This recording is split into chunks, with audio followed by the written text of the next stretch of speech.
Assalamualaikum warahmatullahi wabarakatuh. Ada keresahan yang sangat mendalam dan sangat signifikan.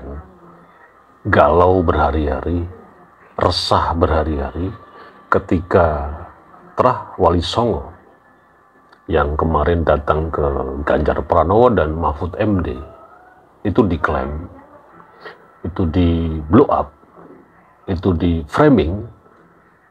Oh, ternyata pembahasan nasab selama ini yang berlangsung atau diskursus tentang nasab ini yang berlangsung dari Kiai Haji Madudin, Gus Fuad Pleret, Tubagus Mogi, tujuannya hanya politik ya.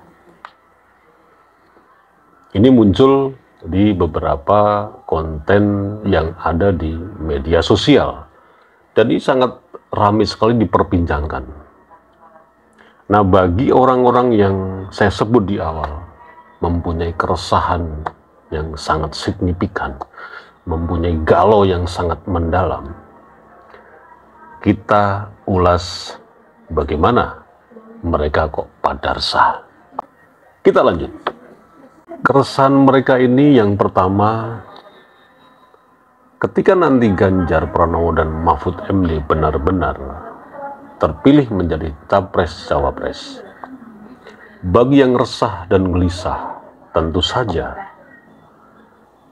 apa yang menjadi selama ini diperbincangkan dalam format diskursus mengenai nasab klan Bali yang sudah rungkat itu tentunya akan diproses ke level yang lebih tinggi lagi, bukan sekedar hanya perbincangan, obrolan, sindir-menyindir, nyemoi dan lain sebagainya di media sosial, tapi akan dibuat sebuah regulasi bahwa yayasan yang menaungi klan Ba'alawi yang istilahnya rumah nasab keturunan yang mengklaim sebagai Dzurriyyat Rasulullah ini ya pasti akan dibekukan secara resmi. Artinya yayasan selama ini yang beroperasi mengumpulkan tentang ya membuat paspor nasab dan lain sebagainya tentu saja tidak bisa beroperasi.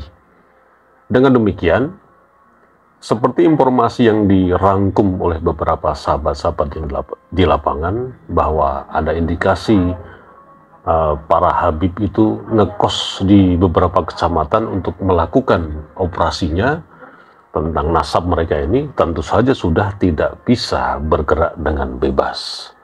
Ini nantinya tentu saja akan melebar, berdampak sangat luas sekali kepada klan Ba'alawi ini yang memang sudah tidak lagi diakui sebagai Dzurriyyat Rasulullah oleh masyarakat secara luas, bukan lagi masyarakat yang lebih aktif di media sosial, tapi masyarakat lapis bawah semuanya pasti akan tahu.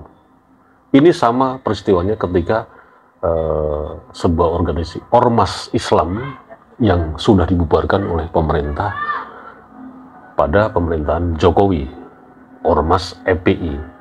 Nah, kita lihat sekarang bagaimana gerak-geriknya atau perkembangan dari ormas tersebut, meskipun sudah ganti nama, tidak ada gaungnya.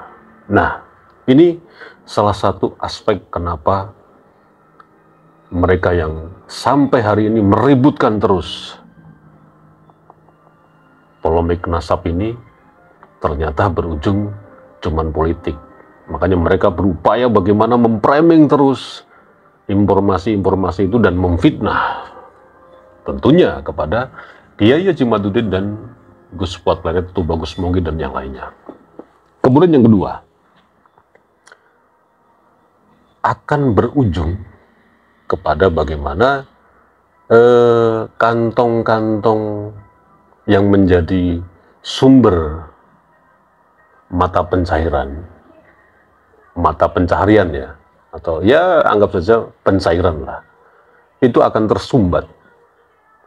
Tentu saja mereka tidak bisa dengan luasa mencari atau membawa proposal atau mendawir kemana-mana, baik ke lembaga, baik ke perorangan, menggunakan nama Dzurriyyat Rasulullah lagi. Karena memang sudah tidak diakui dan yayasannya sudah dibekukan oleh pemerintah. Artinya apa? Ya, secara pendanaan sudah tidak bisa mengandalkan bagaimana yang selama ini mereka lakukan, mencari dana ke masyarakat, ke lembaga, menggunakan proposal berlogo Dzurriyyat Rasulullah. Itu yang kedua. Kemudian yang ketiga, secara kedudukan, ya artinya bagi para tokoh-tokoh yang memang haus tentang dukungan berbentuk massa, tidak bisa lagi kelompok Balawi ini sebagai kelompok yang bisa mengerahkan massa, mengerahkan dukungan, apapun itu tujuannya dari pada orang yang memang berminat merangkul kelompok ini. Karena memang sudah sekali lagi tidak punya pengaruh apa-apa, tidak punya gigi, karena yayasannya sudah dibekukan. Nah, dari tiga hal ini, bukan saja kelompok yang murni sebagai Habib, tapi orang-orang yang di luar itu, kita sebut saja dan sering kita sebut dan sudah akrab di telinga kita adalah mukibin-mukibinnya pun juga tentu saja akan mengalami nasib yang sama. Tidak bisa lagi beroperasi menggunakan dana operasional yang sebelumnya memang sudah dianggarkan oleh klan Balawi ini, agar para mukibin-mukibin ini terus membuat pengaruh-pengaruh kepada masyarakat untuk masuk ke golongan mereka. Ya, ini juga berdampak juga. Artinya ya akhirnya jadi pengangguran lah. Karena apa? Ya selama ini memang nasab itu memang untuk nasib kok, itu fakta kok. Dan banyak lagi lah hal-hal yang nantinya akan membuat mati kutu. Nah, ini sekedar saya ingatkan bahwa gimana pun juga kebohongan, larinya sekenceng apapun juga, kebenaran terus akan mengikuti. Wassalamualaikum warahmatullahi wabarakatuh.